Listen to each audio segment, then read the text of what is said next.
What if I told you that fear is the only thing standing between you and your dreams? Those beautiful, audacious visions you hold in your heart are within your reach if you could move past the fear. Fear is an inherent part of the human experience. It can act as both a protective mechanism and a barrier that prevents us from living our fullest lives. For many, fear manifests as anxiety about the future, self-doubt, or paralyzing indecision. But what if we could change our relationship with fear? What if we could learn to understand it, work with it, and harness its energy for positive change? This isn't about becoming fearless. That's not the goal. It's about cultivating courage. By the end of this journey, you will be equipped with the tools to confront your fears and pursue your dreams.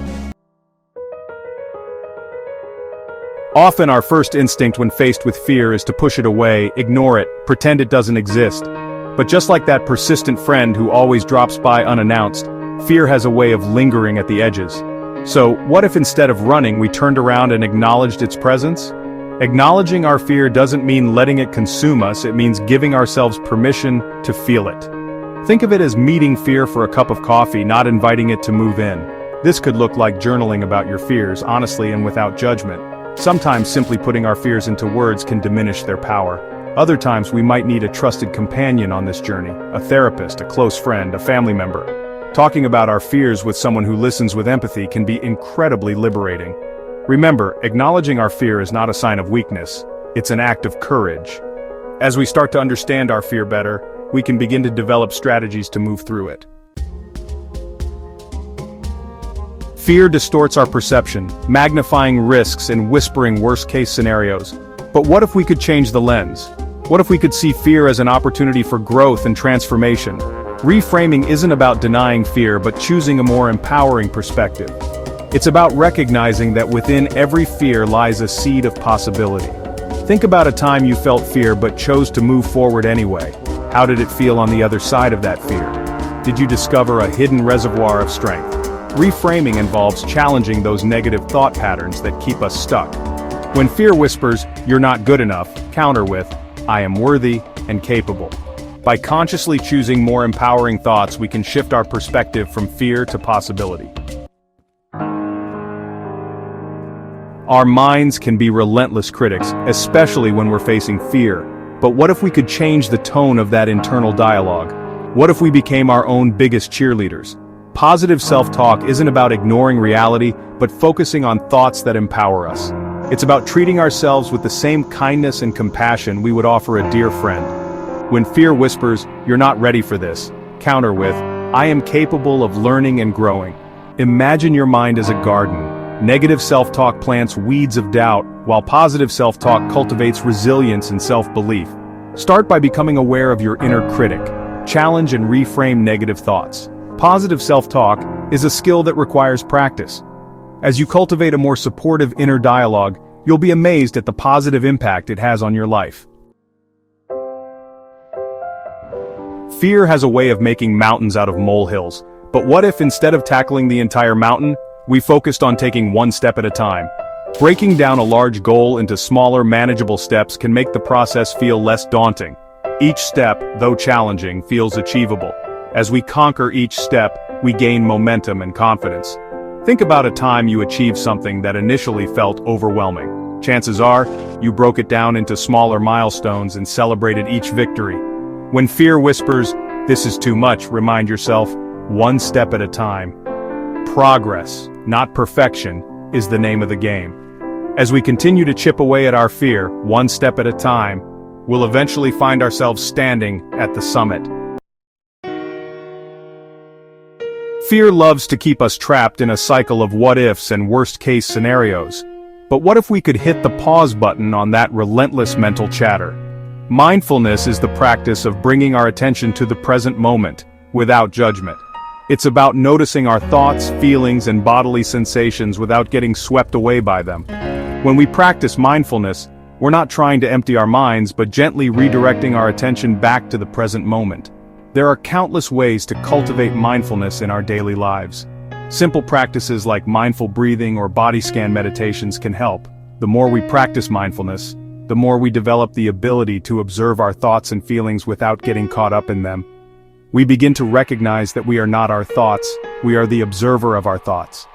In that space of observation, fear's grip begins to loosen. Start with just a few minutes each day, and gradually increase the duration as you feel comfortable.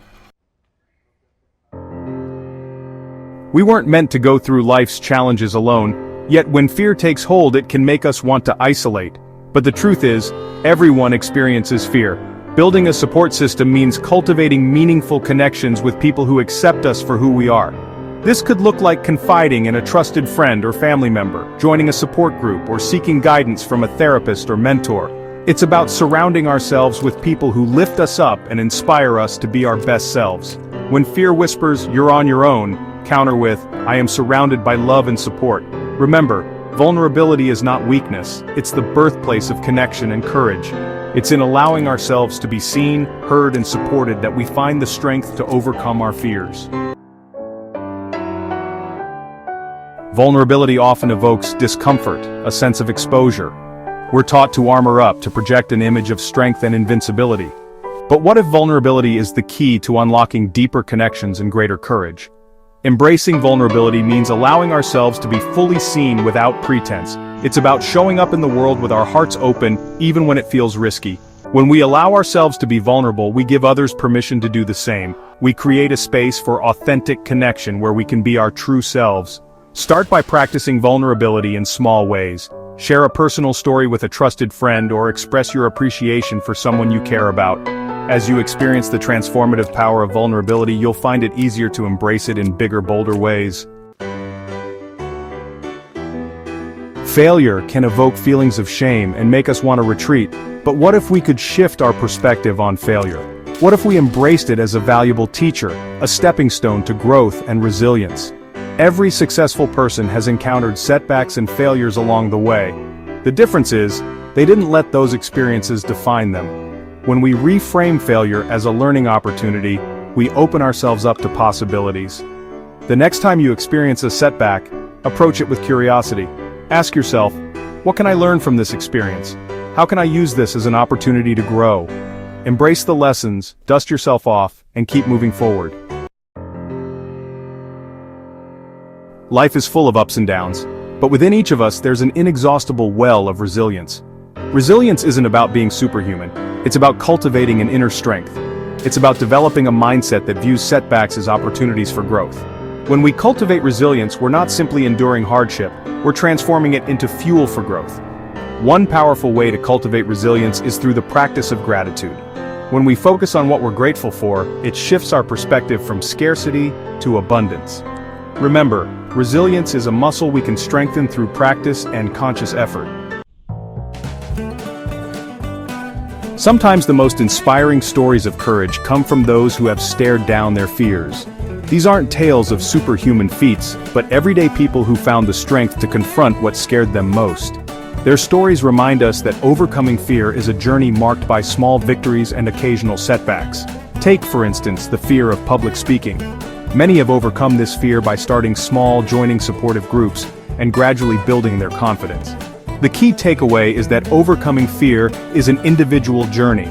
Find what resonates with you, experiment with different strategies, and be patient with yourself. Every step you take toward facing your fear is a victory worth celebrating. As you continue to challenge yourself, you'll be amazed at what you can achieve. Overcoming fear is an ongoing journey that requires patience, practice, and self-compassion.